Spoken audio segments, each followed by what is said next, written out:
ये कहानी है एक शहर के 3 परिवारों की। दृश्य 1। सार्थक, बेटा सार्थक। सरस्वती जी ने बेटे का दरवाज़ा पीटते हुए बेटे को आवाज़ लगाई। सार्थक ने आंखें मसलते हुए कहा, क्या हुआ माँ, क्यों शोर मचा रही हो? सरस्वती जी, बेटा तेरे बाबूजी की तबीयत बहुत ख़राब है, उनको बहुत तेज़ बुखार है और सर्दी भी लग रही है। बेटा तो उनको जल्दी से डॉक्टर के लेकर चल, नहीं तो उनकी तबीयत ज़्यादा बिगड़ जाएगी। सार्थक मुंह बिचकाते हुए बोला, अरे माँ, एक ही दिन तो छुट्टी का मिलता है, उसमें भी तुम लोगों का यह ड्रामा। अरे पैरासीटामोल पड़ी होगी घर में, वही दे दो, बुखार उतर जाएगा। सरस्वती जी, बेटा पैरासीटामोल तो मैंने उन्हें रात में भी दी थी, पर उससे आराम नहीं लगा, डॉक्टर के ही ले जाना सही होगा। इस पर सार्थक 100 रुपये माँ के हाथ में थमाते हुए बोला, ये लो, खुद ही लेकर चली जाओ बाबूजी को। कल ऑफिस जाने से पहले मुझे सोकर अपनी 1 हफ्ते की थकान उतारनी है। अब मुझे परेशान मत करना। बेटे का रवैया देखकर सरस्वती जी की आंखों में आंसू आ गए और वह बोझल कदमों से अपने कमरे में आई और अलमारी में से अपना एक पुराना सा पर्स निकालकर उसे टटोलने लगी कि कहीं भूले बिसरे रखे हुए कुछ पैसे मिल जाएं। भगवान की दया से उनको पर्स के अंदर वाले पॉकेट से 200 रुपये मिल गए, जो उनको कभी उनकी बेटी देकर गई थी। सरस्वती जी ने जैसे तैसे सहारा देकर बुखार से तप रहे पति आनंद जी को उठाया और घर के बाहर तक ले आई। रिक्शा किया और डॉक्टर तक लेकर गई तो पता चला कि उनको वायरल बुखार हुआ है। सरस्वती जी आनंद कुमार जी को दवाई दिलवाकर घर ले आई और रात भर पति की खूब सेवा की। सुबह के 6 बजे थे। सार्थक खर्राटे मारकर सो रहा था कि अचानक सुधा की आवाज़ से उसकी आंख खुली। सुधा, अरे उठो, जल्दी उठो, देखो हमारे बेटे को कितनी तेज़ बुखार है। जैसे ही पत्नी की बात उसके कानों में पड़ी, वह तुरंत उठ खड़ा हुआ और बोला, सुधा तुमने मुझे पहले क्यों नहीं बताया? सुधा, मैंने अभी देखा जी, जैसे ही देखा आपको उठा दिया। सार्थक, चलो चलो, तुम बेटे को लेकर जल्दी खड़ी हो, हम तुरंत इमरजेंसी में जाकर दिखाएंगे। सुधा, पर आपका ऑफिस? सार्थक, अरे ऑफिस जाए भाड़ में, बेटे से बढ़कर कुछ नहीं है मेरे लिए। एक दिन ऑफिस के लिए लेट हो जाऊंगा या हाफ डे ले लूँगा तो आफत नहीं आ जाएगी। सुधा और सार्थक तुरंत अपने बेटे को लेकर डॉक्टर के चले जाते हैं। इधर सरस्वती जी सारा दृश्य अपनी आंखों से देखकर सोचने लगी, अपने बेटे के लिए इतनी तड़प और बूढ़े माँ बाप के लिए ना 2 मिनट का समय है, ना ही 2 पैसे। पोते और इनकी तबीयत ठीक होने के बाद खबर लेती हूँ इनकी। सरस्वती जी और आनंद कुमार जी की शादी को 35 बरस हो चुके हैं। आनंद जी बड़े ही सज्जन व्यक्ति थे और सरस्वती जी तो मानो माँ सरस्वती का ही कोई रूप थी। आनंद जी मोहल्ले में ही एक किराने की दुकान चलाते थे, जिसमें उनकी पत्नी उनका पूरा सहयोग करती थी। इतनी कम कमाई में घर खर्च तो फिर भी चल जाता था, परंतु बच्चों को अच्छी शिक्षा दिलवाने के लिए उनकी कमाई पर्याप्त नहीं थी। इसीलिए अपने दोनों संतानों, बेटे सार्थक और बेटी विनीता को अच्छी शिक्षा दिलवाने हेतु सरस्वती जी ने गली मोहल्ले की महिलाओं के कपड़े सिलना शुरू किया। दोनों माता पिता ने इतनी कम कमाई में ही बड़े ही जतन से अपने दोनों बच्चों को उच्च शिक्षा दिलवाई और फिर ग्रेजुएशन पूर्ण होने के पश्चात बेटी विनीता की शादी एक अच्छे परिवार में की। सार्थक की भी एक अच्छी कंपनी में प्राइवेट जॉब लगने के बाद दोनों माता पिता ने बड़े ही अरमानों से सार्थक की भी शादी की। अब बुढ़ापे में बीमारी में उनके रोग प्रतिरोधक क्षमता कमज़ोर होने के कारण आए दिन उनको कुछ न कुछ बीमारी घेरे रखती। इसीलिए अब वो दुकान चलाने की स्थिति में नहीं थे। और मध्यवर्गीय माता पिता की तरह सरस्वती जी और आनंद जी के भी सपने बहुत अधिक ऊंचे न थे। वो बस यही चाहते थे कि उनका छोटा सा परिवार हमेशा सुखी रहे। उनके बहू बेटे 2 वक्त की रोटी आदर सम्मान के साथ उनको दे। बुढ़ापे में उनका इकलौता बेटा, जिसको उन्होंने अपनी सारी इच्छाएं मार कर पढ़ा लिखा कर बड़ा आदमी बनाया, उसका सहारा बने। परंतु शादी होने के बाद सार्थक माँ बाप के प्रति अपनी सारी जिम्मेदारी भुला चुका था। सुधा ने अपनी चालाकी से उसको अंदर से बाहर तक बदल कर रख दिया था।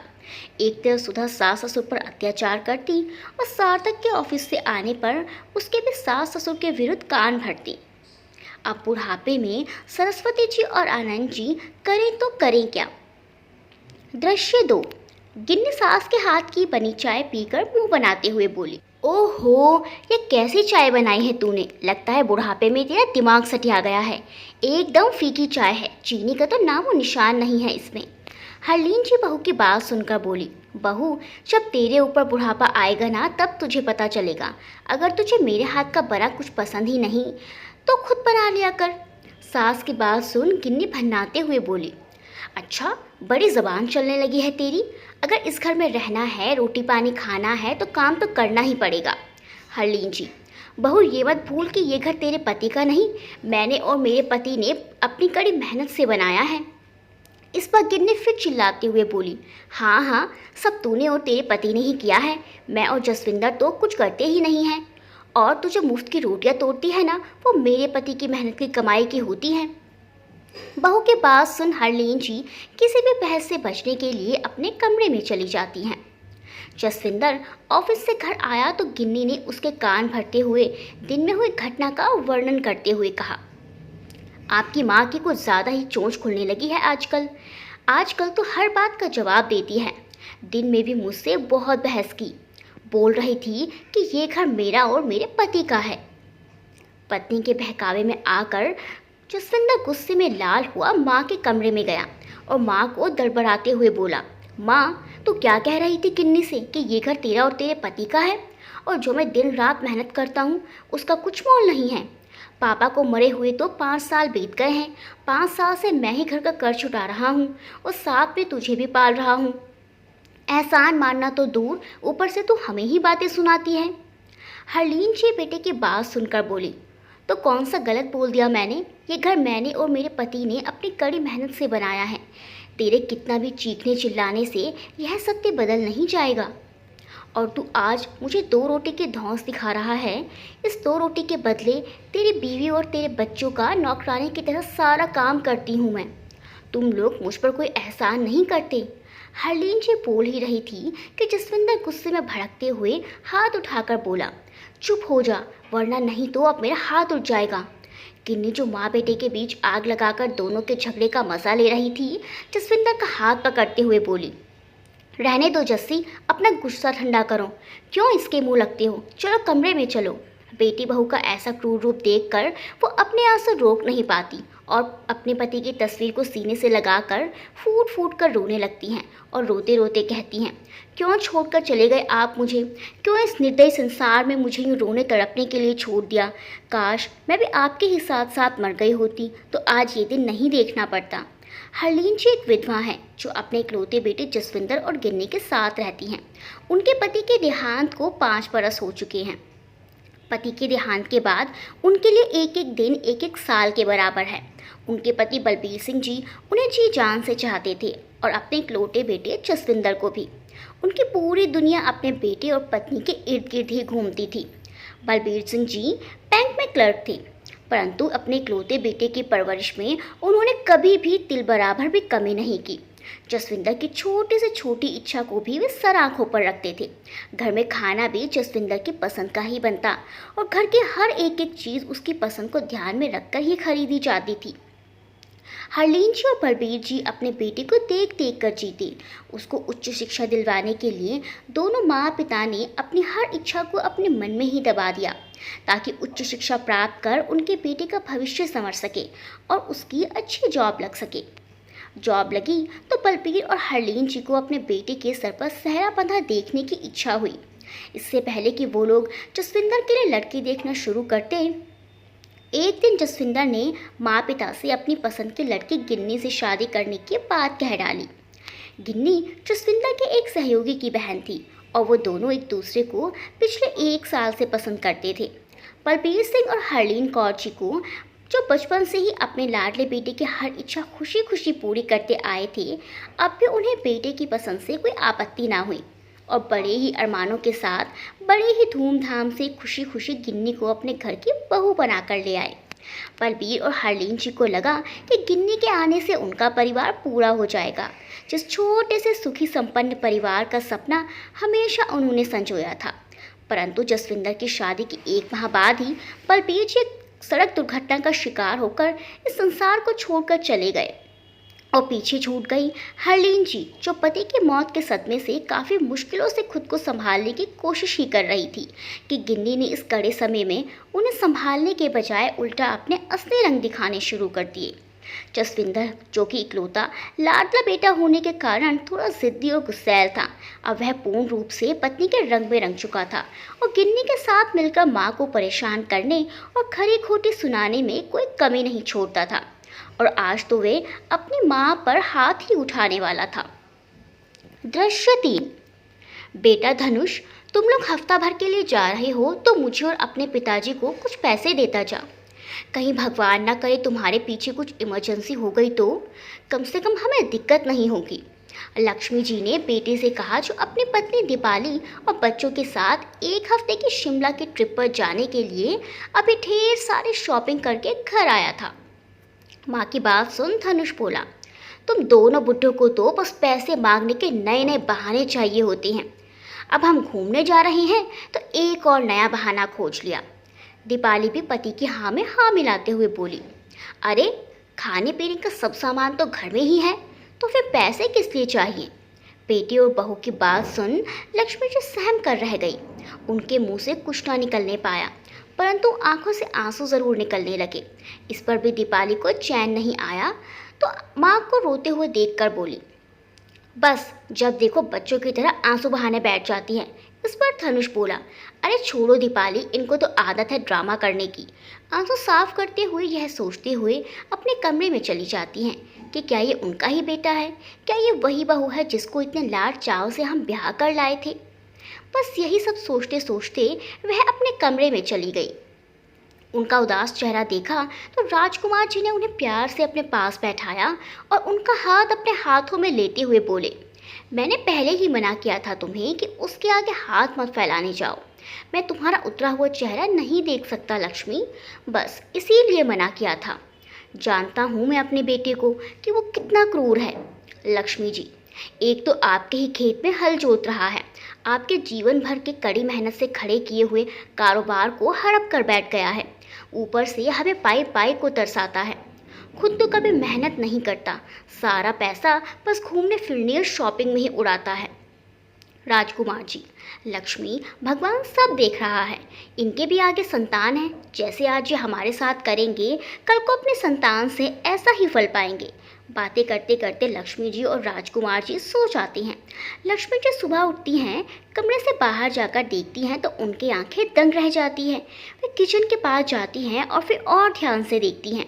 उन्हें अपनी आंखों पर भरोसा ही नहीं हो रहा था कि उनका सगा बेटा और वो बहू जिसे उन्होंने बेटे से बढ़कर प्यार दिया, उनके साथ इतना बड़ा अत्याचार कर सकते हैं। वह परेशान हो जाती हैं और जाकर राजकुमार जी को जगाती हैं। बोलती हैं, दोनों के दोनों रसोई में ताला लगाकर चले गए हैं। बोलते बोलते उनकी आंखों में आंसू आ जाते हैं और आवाज़ गले में अटक जाती है। राजकुमार जी उनको चुप करते हैं और सांत्वना देते हुए कहती हैं, तुम क्यों रोती हो लक्ष्मी? उन्होंने ताला लगा दिया तो क्या हुआ, ताला तोड़ा भी तो जा सकता है ना। लक्ष्मी जी, ठीक कहा आपने, यह ताला तो तोड़ा जा सकता है, परंतु इस हरकत से जो ठेस उन्होंने हमारे दिल पर लगाई है उसे मिटाया नहीं जा सकता। राजकुमार जी, लक्ष्मी तुम ठीक कहती हो, हमारे ही कारोबार, हमारा ही घर और हमें ही अपने घर में जैसे चोर बना दिया बेटे बहू ने। परंतु लक्ष्मी तुम बिल्कुल भी आहत ना हो, मैंने भी अब सोच लिया है कि उनको सबक कैसे सिखाना है। लक्ष्मी जी और राजकुमार जी के विवाह को 36 बरस बीत चुके थे। लक्ष्मी जी बड़ी ही दयालु, समझदार और संवेदनशील महिला थी, स्नेह और ममतत्व से भरी। और राजकुमार जी अच्छी कदकाठी वाले एक बड़े ही बुद्धिमान, कर्मठ और सज्जन व्यक्ति थे। उनका अपना खुद का कपड़ों का कारोबार था, जो कि कुमार क्लोथ्स के नाम से पूरे शहर में मशहूर था। भगवान की दया से किसी भी चीज़ की कमी नहीं थी उनके पास, सिवाय संतान के। विवाह के 5 साल बाद भी दोनों दंपति संतान के सुख से वंचित थे। किस किस मंदिर में जाकर पूजा की, क्या क्या मन्नतें मांगी, भगवान ने उनकी सुनी और फिर जन्म हुआ प्यारे से बेटे का, जिसका नाम उन्होंने धनुष रखा। दोनों माता पिता की खुशी का ठिकाना नहीं रहा। राजकुमार जी ने घर में पूजा रखवाई।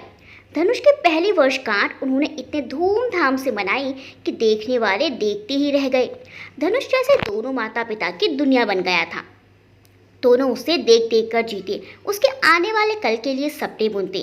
फिर धनुष के जन्म के 3 वर्ष बाद भगवान ने लक्ष्मी और राम कुमार जी को एक प्यारी सी बेटी दी, आरती।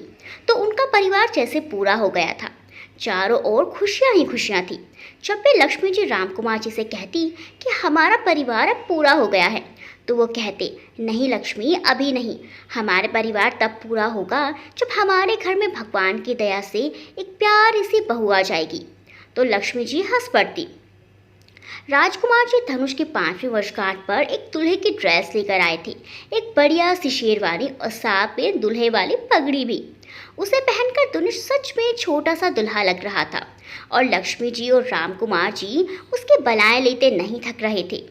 राजकुमार जी को धनुष की शादी का बड़ा ही चाव था। हमेशा बोलते कि अपने बेटे के लिए मैं चांद से दुल्हा लेकर आऊँगा, अपनी बहू को बेटी बनाकर रखूँगा, बिल्कुल अपनी आरती की तरह। अपने दोनों बच्चों को बड़ा ही प्रेम करते थे, दोनों की अच्छी परवरिश की, पढ़ाया लिखाया। पढ़ लिख कर धनुष अपने पिताजी के कारोबार में ही उनका हाथ बटाता और पिताजी से कारोबार के दांव पेच सीखता।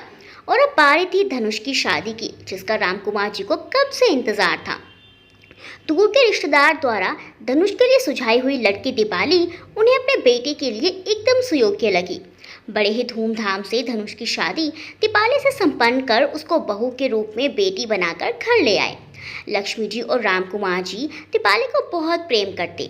लक्ष्मी जी उसको हाथ का छाला बनाकर रखती, तो छोटी ननद आरती भी भाभी भाभी करके दीपाली के आगे पीछे घूमती।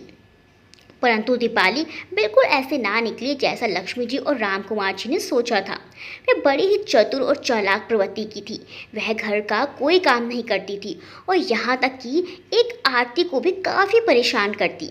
कारणवश लक्ष्मी और राम कुमार जी को आरती की शादी भी जल्द से जल्द करनी पड़ी। दीपाली हमेशा धनुष को उल्टी सीधी पट्टी पढ़ाते हुए अक्सर बोलती कि आप इकलौते बेटे हो माँ बाबूजी के, अब बाबूजी को घर बैठाकर सारा कारोबार अपने हाथ में ले लो। धीरे धीरे अब धनुष भी दीपाली के रंग में रंग चुका था। राम कुमार जी को घर बैठाकर सारा कारोबार भी उसने अपने हाथ में ले लिया था। और तो और वे माँ बाबूजी को एक पैसा नहीं देता और पत्नी की बात मानकर बात बात पर दोनों को खरी खोटी सुनाता। जितने अरमानों से लक्ष्मी जी और राम कुमार जी दीपाली को घर की बहू नहीं बेटी बनाकर लाए थे, उनके सारे अरमानों पर पानी फिर चुका था। लेकिन अब और नहीं सहना, अब ठोस कदम उठाना ही पड़ेगा। इसी सोच के साथ आनंद जी और पोते के ठीक होते ही सरस्वती जी और आनंद जी वकील के पास जाकर अपने घर के पेपर्स तैयार करा लेते हैं और अपने बेटी बहू को जायदाद से बेदखल कर वकील के साथ घर पहुंचकर अपने बेटी बहू को पेपर्स दिखा घर से बाहर निकलने को कहते हैं। बेटा बहू जायदाद से बेदखल के पेपर्स देख हक्के बक्के रह जाते हैं और बाहर निकलने के नाम से रोने लगते हैं। वहाँ बैठा वकील बोला, कानून के अनुसार यदि बच्चे अपने माता पिता की इज्जत ना करें, उन्हें सामने जवाब दें या उनकी सेवा ना करें, उन्हें वृद्धाश्रम भेजना चाहें, तो माता पिता का पूरा फर्ज बनता है कि वह अपनी जायदाद में से उन्हें बेदखल कर दे। सार्थक और सुधा माता पिता के पैरों में पड़ती हैं और घर से जाने का नाम नहीं लेते, तो वकील उन पर कड़ी कार्रवाई करने की धमकी देता है। तब जाकर अपना सामान बांधकर घर से बोझल कदमों से निकल पड़ते हैं। उधर हरलीन जी बेटी बहू के व्यवहार से परेशान पुलिस स्टेशन पहुंच जाती हैं और बेटा बहू के खिलाफ अपने ऊपर किए गए अत्याचार की FIR करा देती हैं। पुलिस उनके घर जाकर जस्सी और गिन्नी को हिरासत में ले लेती है। दोनों माँ के हाथ पैर जोड़ती हैं, किंतु हरलीन जी उनसे इतना परेशान आ गई थी कि उनसे अपना मुंह फेर लेती हैं। पुलिस उन्हें स्टेशन ले जाती है, जहां से कुछ दिन बाद जस्सी का दोस्त उन्हें बेल पर छुड़ा लेता है। वहीं जैसे ही धनुष और दीपाली हफ्ता भर की छुट्टी के बाद घर में कदम रखते हैं, अचानक से उन पर डंडों की बरसात शुरू हो जाती है। राम कुमार जी और लक्ष्मी जी उन्हें डंडों से मार मार कर घर से बाहर निकाल कर कहते हैं, ताला डालकर जाओगे हमारी रसोई में, हमारे ही घर में रहकर हमारे लिए ही 2 रोटी नहीं, तो तुम जैसी संतानों को हम अपने घर में क्यों रखेंगे। दोनों बेटा बहू पलटकर जवाब देती हैं, तो माता पिता और तेज डंडे बरसा देती हैं। उन्हें मजबूरन उस घर को छोड़कर जाना ही पड़ता है। तीनों परिवार में ऐसी औलाद से छुटकारा पाकर खुशी का माहौल था। अभी इतनी जान बाकी थी, अभी इतना अभिमान था। सब अपना अपना छोटा सा व्यवसाय चैन सुकून की 2 रोटी खाते और आराम से सोते। वहीं इनके संतानों का घर से निकलने के बाद हाल बेहाल हो चुका था। सब किराए के घर में चले गए। अभी किराया तो क्या, खाने के भी लाले पड़ गए थे। जैसे तैसे मकान मालिक को मनाया और संयोगवश तीनों उसी बिल्डिंग में ऊपर नीचे शिफ्ट हो गए। पति पत्नियों का आपस में झगड़ा होने लगा। वहीं बच्चों का भी हाल बुरा हो गया था। खाने पीने और किराए के लिए भी फिलहाल कुछ ना कुछ करना ही पड़ता था। सार्थक और जसविंदर की नौकरी से थोड़ा बहुत पूरा हो जाता था, किंतु धनुष, वह तो अपने ही पिता का ही कारोबार हट पे बैठा था, जो कि अब उससे छिन चुका था। उसी शहर की एक बड़ी वुड फैक्ट्री में, जहां वुडन क्राफ्ट्स और फर्नीचर बनाया जाता था, जहां मर्द औरत बच्चे सब काम करते थे, काम ढूंढने गए तो वहां काम मिल जाता है। एक ही जगह काम करके और एक ही बिल्डिंग में रहते हुए जब आपस में एक दूसरे का पता चलता है तो सब हैरान रह जाते हैं, क्योंकि सबके माता पिता ने ही उन्हें घर से निकाल दिया था। सार्थक भी वुड फैक्ट्री में पार्ट टाइम करने लगा। बड़ी मेहनत मुशक्कत करके तीनों का परिवार चल रहा था। तीनों की पत्नियां भी अब उसी फैक्ट्री में काम करने लगी थी। दिन रात की कड़ी मेहनत और लगन से पाई पाई जोड़कर अब तीनों परिवार ने उसी फैक्ट्री के पास जमीन खरीद उसी में अपना आवास स्थान बना लिया था, जिसे उन्होंने युवा आश्रम का नाम दिया। उस युवा आश्रम के बाहर एक बड़ा सा बोर्ड लगाया, जिसपे बड़े बड़े स्पष्ट शब्दों में युवा आश्रम लिखा था। वहां से जो कोई भी गुजरता युवा आश्रम देख हैरान रह जाता, क्योंकि आज तक वृद्धाश्रम ही देखे हैं, ये युवा आश्रम क्या है। सबके मन में कई सवाल खड़े होते। उन्हीं का जवाब जानने सब युवा आश्रम जाने लगे। धीरे धीरे युवा आश्रम की खबर सब जगह फैल गई। उसके बाद कुछ और परिवारों ने वहां शरण ली, जिन्हें उनके माँ बाप ने घर से निकाल दिया था। अब युवा आश्रम की खबर आग की तरह पूरे शहर में फैल चुकी थी। जैसे ही मीडिया को पता चला, मीडिया तुरंत ही उस आवास स्थान पर पहुंच गई और युवा आश्रम देखकर हैरान रह गई। फोटोज वीडियो शूट किए जाने लगे, इंटरव्यू लिए जाने लगे। सबके मन में युवा आश्रम को लेकर कई सवाल खड़े थे, जिनका जवाब देने के लिए अब सार्थक, जसविंदर और धनुष पूरी तरह तैयार थे। जैसे ही मीडिया ने सवालों की बौछार की तो सार्थक, जसविंदर और धनुष बोले कि आप सवाल मत करिए, यहाँ सवाल भी हमारा होगा और जवाब भी हमारा ही होगा। इतना कहने के बाद तीनों बोलना शुरू करते हैं। आप सब लोगों को बड़ा आश्चर्य हो रहा होगा इस युवा आश्रम को देखकर, लेकिन यही सच्चाई है और इसी सच्चाई को दुनिया के कोने कोने तक हम लोग पहुंचाना चाहते हैं। हम कुछ भी कर लेते, तब भी हमारी आवाज़ कोई नहीं सुन पाता। आज आप हमारे सामने बैठे हमारा इंटरव्यू केवल इस युवाश्रम के कारण ही ले रहे हो, और दुनिया के कोने कोने तक अपनी बात पहुंचाने का इससे अच्छा माध्यम और कोई नहीं हो सकता था। हम भी युवा हैं, किसी की संतानें हैं, लेकिन हमने जो पाप किए हैं वो कोई और संतान न कर पाए, इसीलिए जन्म लिया है इस युवा आश्रम ने, यही बताने के लिए कि माता पिता से बढ़कर इस संसार में कुछ नहीं होता, कुछ भी नहीं। वही माता पिता जो हमें इस संसार में लाते हैं और हमारे लिए अपनी जान तक दांव पर लगा देते हैं। हमें जन्म देते समय एक माँ किस पीड़ा से गुजरती है, इसका हमें रत्ती भर भी फर्क नहीं पड़ता है। अच्छी परवरिश देने के लिए एक पिता ना जाने किस किस दौर से गुजरता है, इसका हमें तिनका भर भी एहसास नहीं होता। हमें लगता है कि हम तो आसमानी अंडा हैं, आसमान से ऐसे ही टपक गए और ऐसे ही जवान हो गए। अपनी इच्छाओं, अपनी खुशियों का गला घोट घोट कर माँ बाप हमें अच्छा जीवन देते हैं, बदले में हम उन्हें क्या देते हैं? अत्याचार, दुर्व्यवहार और वृद्धाश्रम का द्वार।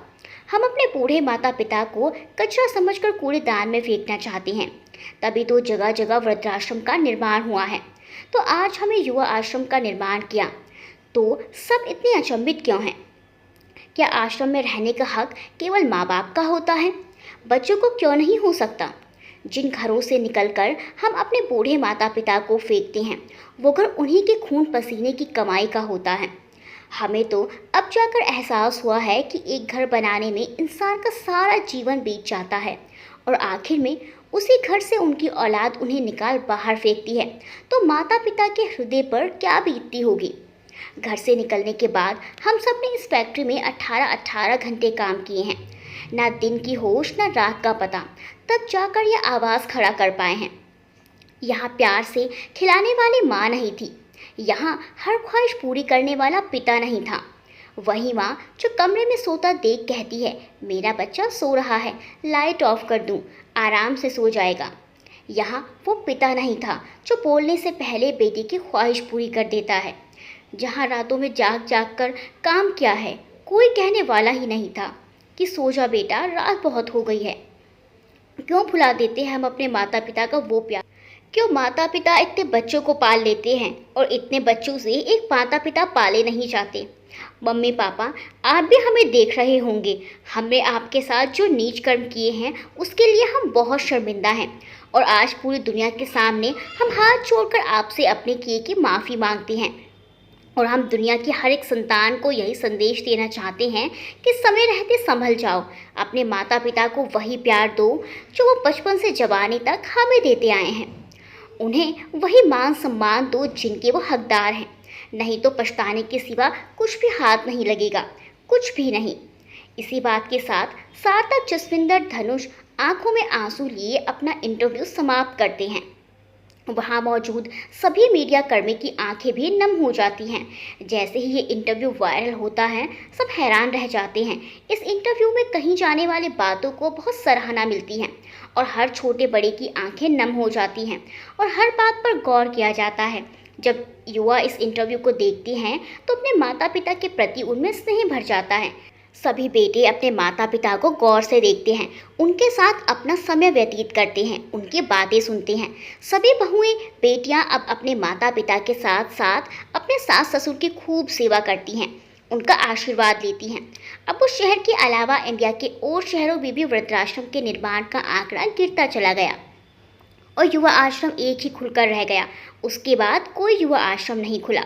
एक ही घर में माता पिता बेटे बहुएं सब एक साथ मिलजुल कर रहने लगे। चारों ओर खुशहाली ही खुशहाली थी।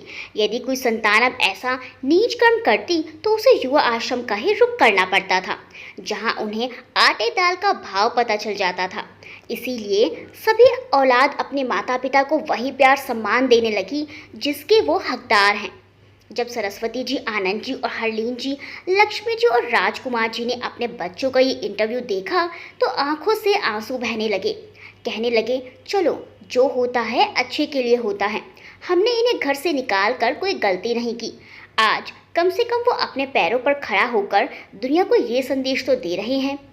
इससे ना जाने कितने घर उजड़ने से बचेंगे, कितने बच्चे अनाथ होने से बचेंगे। दोस्तों, वीडियो को लाइक करना बिल्कुल ना भूलें। मिलते हैं अगली वीडियो में एक अच्छी सी कहानी के साथ। तब तक के लिए बाय बाय।